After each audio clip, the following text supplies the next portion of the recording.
Mình đánh lại em ơi. Mạnh vào em. Kia. Đưa lên đây. Cố lên. Chưa cá gì đây. Đâu rồi.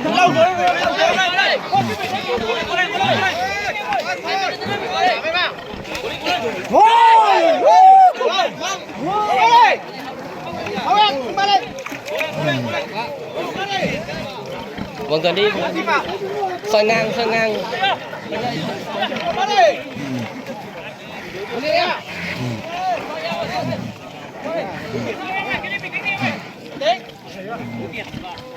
Mình nhiều đi.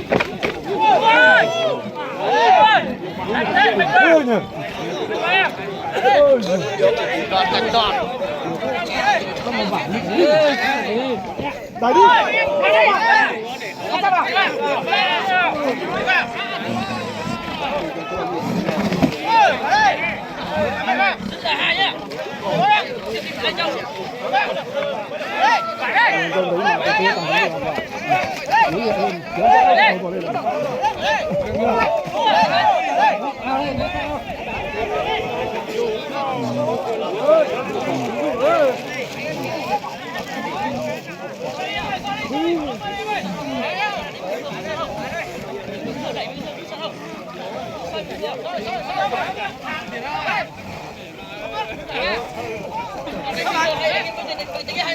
Đưa vào nhá.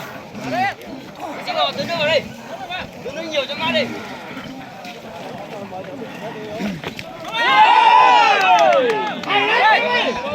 Cái tuổi này mình thiếu cũ đi rồi sao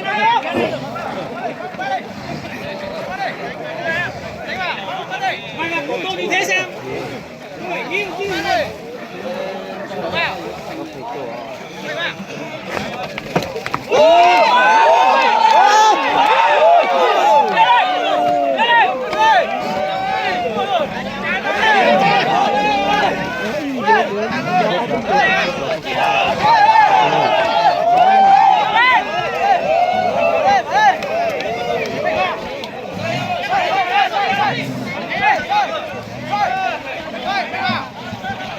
Em còn tưởng ơi. Em còn tưởng.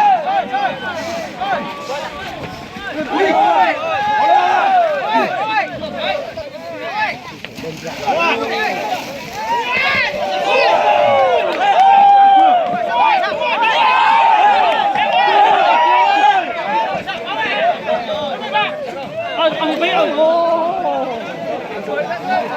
Lì nhá. Trong này ăn độ lì nhá. Ai lì anh ăn nhá, chỗ này nhá.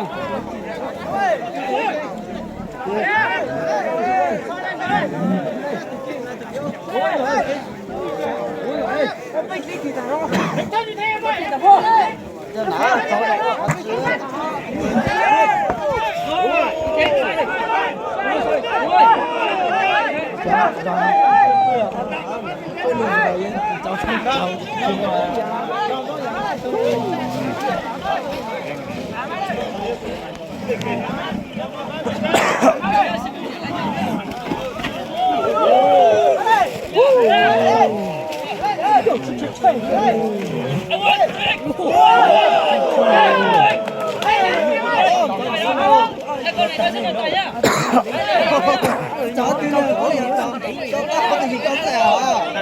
Có gì thì chó tí đâu. Ông chỉ chỉ nó này không có hiểu rằng nó chúng tôi nữa. Ai đại ca. Có tưởng gì nữa. Tôi cứ chắc cứ chính trọng tôi học ní phải tôi được thấy đấy. Có thấy nhiều. Ồ. Đấy.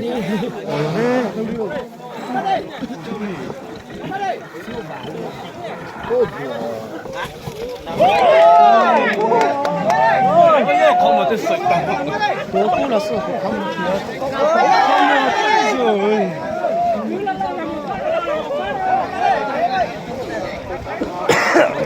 Đâu kỳ là tiền chơi hết.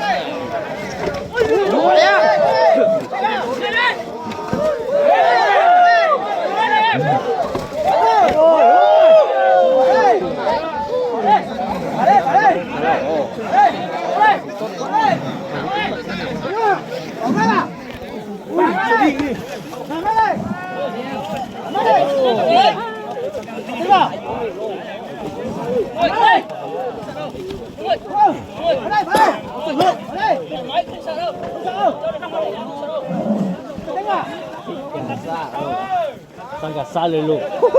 Sao dám mỏ cũng vậy là trắng không? Chơi bóng hay quá.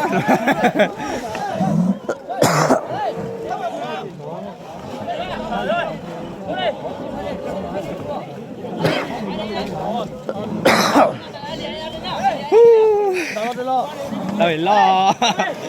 Đâu tôi có được tiếng gì hết vậy? Dạ.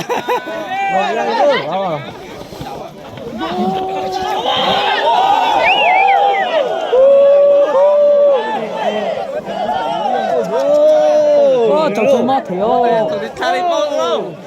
Đã đánh của chủ nhà. Tôi nói gì vậy lên Tụi nhỏ đánh bằng đòn luôn.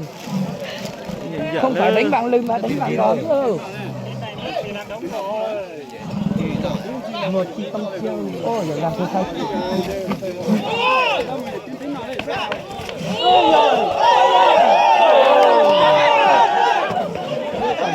Đang tôi bắt đầu to lên tôi.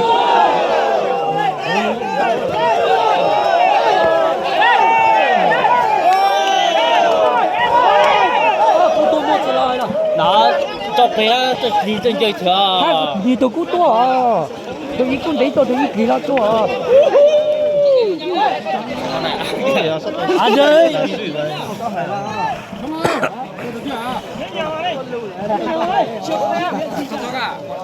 Cô tôi thôi thì nã cũng thấy trôi nã, cô là tôi nã tôi. Đã nhà là thích phát quá.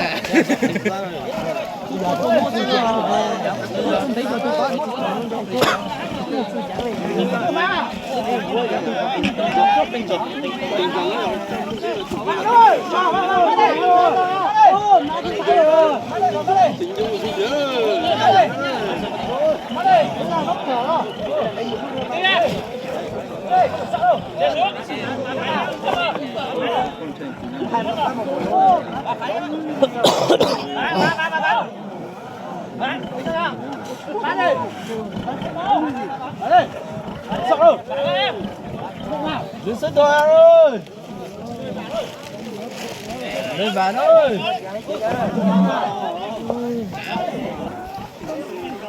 Tình cảnh sắp có cơ móc sẽ bị chỉ tôi có cũng tôi những móc tôi có thì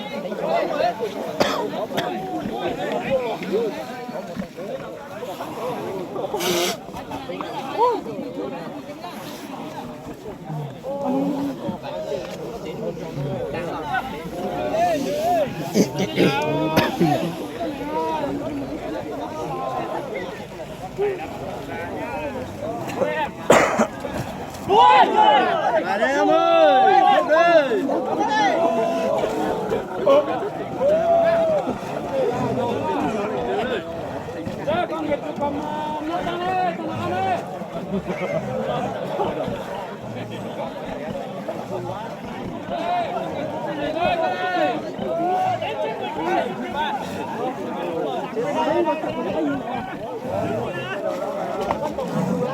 Vô đi.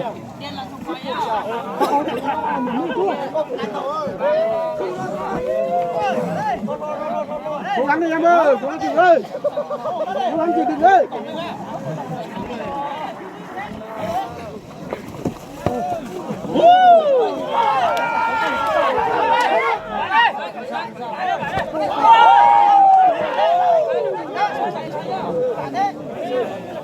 Có được.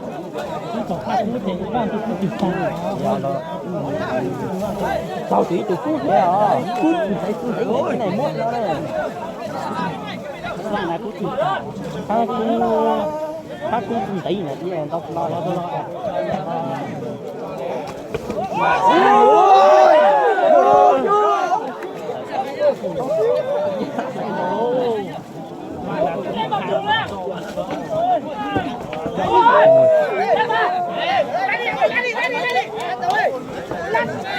準備同佢區咯。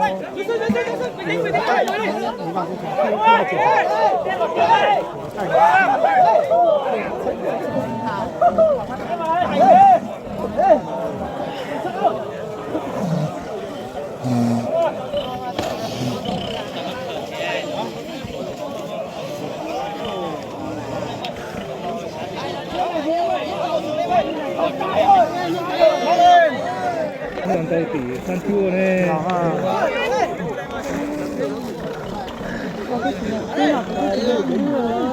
哦，ngày chú cú biển gì đó, ngày chú cú biển gì là, ngày chú cú thua là. Đó chuyện mùa hấu à? Chuyện mùa hấu thì phải tí tàu, giờ mùa hấu là tí tàu. Con đầu tiên đầu tiên. Tí tàu tụi lò thế này, con này, có tôi tí lò.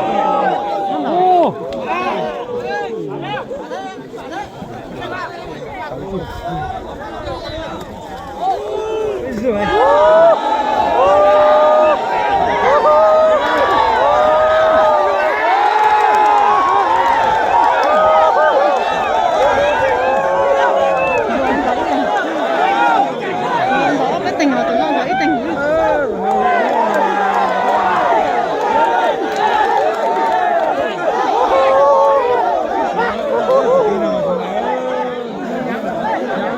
Nhãn này đó.